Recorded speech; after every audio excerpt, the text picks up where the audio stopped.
right, here we are at another project, and there was a bedroom in here. You could see the ceiling left over and the walls. Those are the floor joists along there. Pretty well built. 16 inches on center, 2x12 floor joists, insulated. It was on the same level as the house floor over here, but over on this side, it's only like a little over 5 feet high to the ceiling. It makes no sense. Anyways, we did a bedroom delete and we're turning it back into a garage. So we're gonna put a garage door in here. On this side, I already have the bottom plate. I just used 2 green treats stacked on top of each other and anchored to the floor. I'm gonna do the same thing here. I've marked my line. That's 9 feet, so get that spaced in there, get a header put up here. It's not holding up the roof, so it's actually a flat roof, more or less. So you can see it's just a parapet wall up there. So that header's not gonna hold much, but conveniently enough, we've got 2x12s from the floor joists. So we're gonna use those. We got a 9-foot door here, chocolate brown, not just plain white because that's too boring.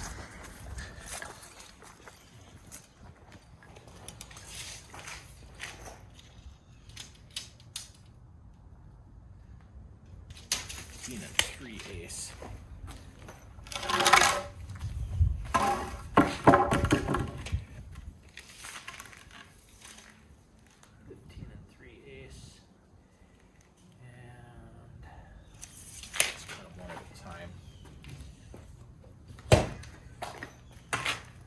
You can just eyeball this with the mark on the far side there.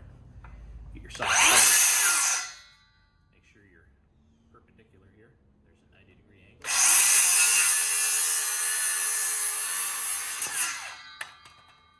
to cut it off.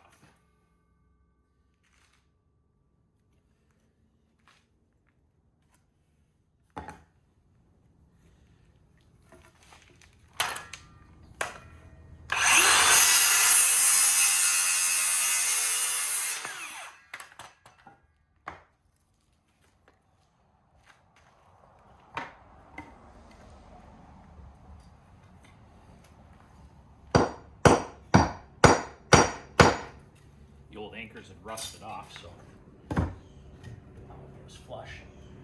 So don't get hung up there. That will fit. So we should be in pretty good shape there.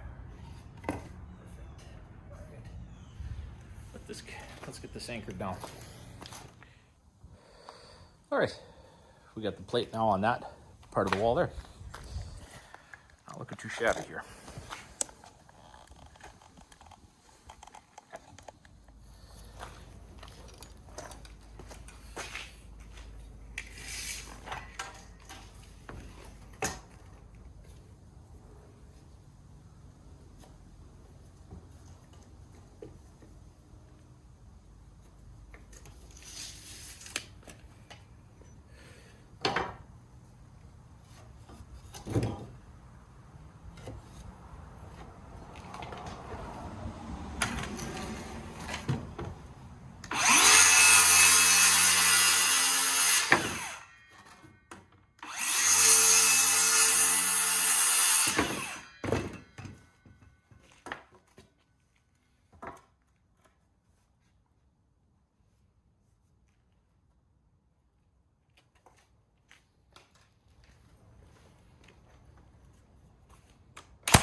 I just got to do a little bit more demo, get that opening cleaned up a little bit, build up something on top there, and get some sheeting on there. It's insulation, and we can start putting the siding back on. And put the garage door in. We'll be in pretty good shape here. It'll look like a house again.